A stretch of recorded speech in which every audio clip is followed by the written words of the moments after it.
Muscle contraction.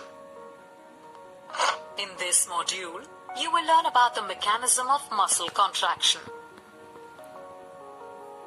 All our body movements, such as walking and running, are possible due to the presence of muscles inside the body.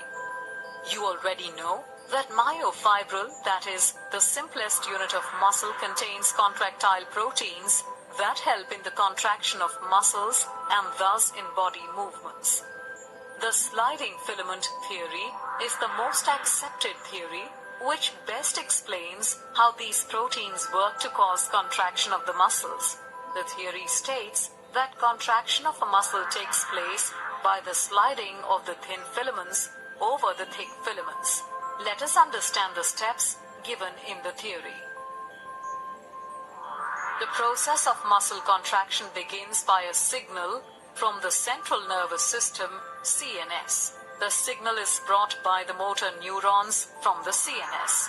These motor neurons are connected to the muscle fibers.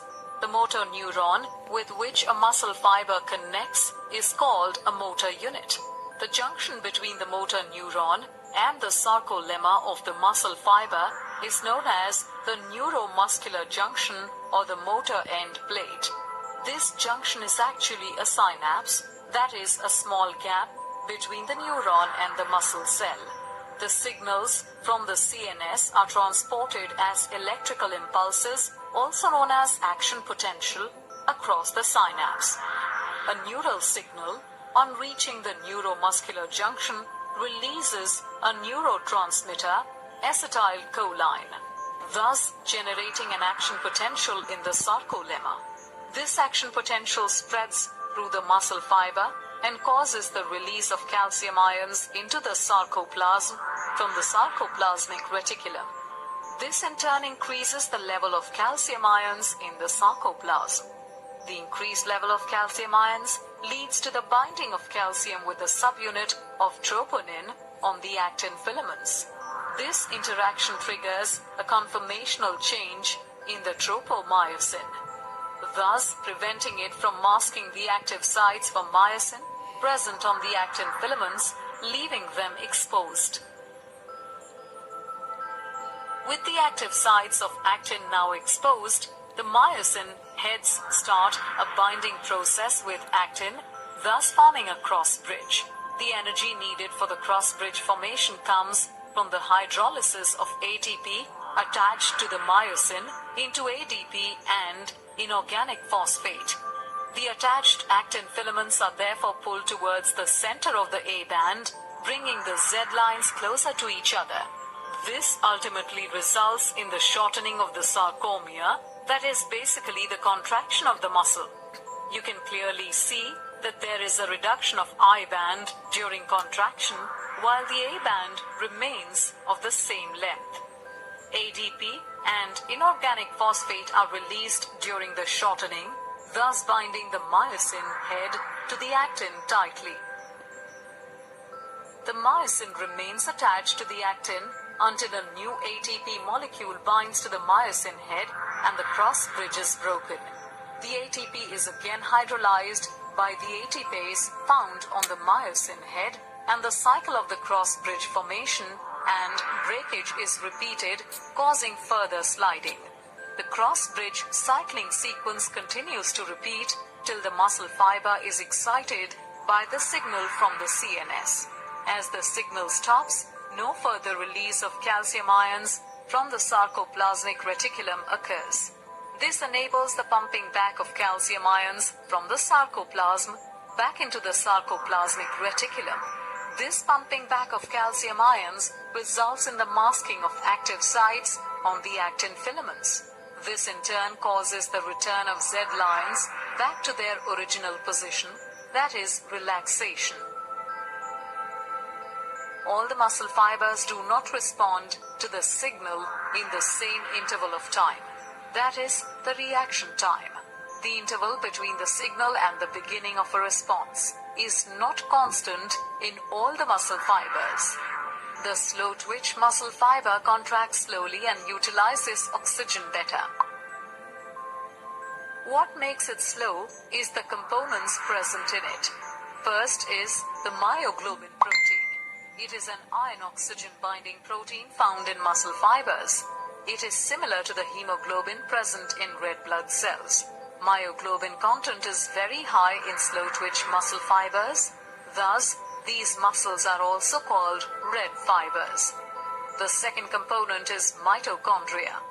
These muscles also contain a large number of mitochondria, which can use the oxygen stored in them for ATP production. These muscles, therefore, are also known as the aerobic muscles. For example, extensor muscle on the human back. The fast twitch muscle fibers, on the other hand, contract quickly and make use of the anaerobic metabolism. They generally contain fewer myoglobins, thus are pale or whitish, hence also known as white fibers. The number of mitochondria are also few in them, hence they have a low oxidative capacity. That is, the ability to use oxygen is low. The amount of sarcoplasmic reticulum is high in white fibers. For example, the muscles of the eyeball. Let's recap. The sliding filament theory is the most accepted theory, which best explains the mechanism of muscle contraction. A motor neuron carries signal from the CNS to the muscle fiber, which generates an action potential. The action potential causes the release of calcium ions from the sarcoplasmic reticulum. Calcium ions bind to troponin on actin, thus exposing the binding sites for myosin. The myosin heads bind to the actin, forming a cross bridge that pulls the actin filaments, causing them to slide over the myosin filaments, thus causing contraction. Once the motor neuron stops sending the signals, calcium ions are returned back to the sarcoplasmic reticulum.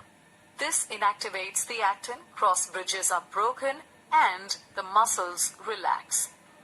Muscle fibers are classified as red muscle fibers and white muscle fibers, depending on the amount of red-colored myoglobin in them.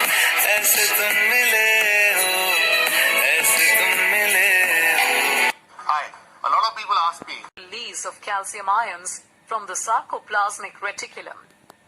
Calcium ions bind to troponin on actin, thus exposing the binding sites for myosin. The myosin heads bind to the actin, forming a cross bridge that pulls the actin filaments, causing them to slide over the myosin filaments, thus causing contraction. Once the motor neuron stops sending the signals, calcium ions are returned back to the sarcoplasmic reticulum. This inactivates the actin, cross bridges are broken, and the muscles relax. Muscle fibers are the binding sites for myosin. The myosin heads bind to the actin, forming a cross bridge that pulls the actin filaments, causing them to slide over the myosin filaments, thus causing contraction. Once the motor neuron stops sending the signals, calcium ions are returned back to the sarcoplasmic reticulum.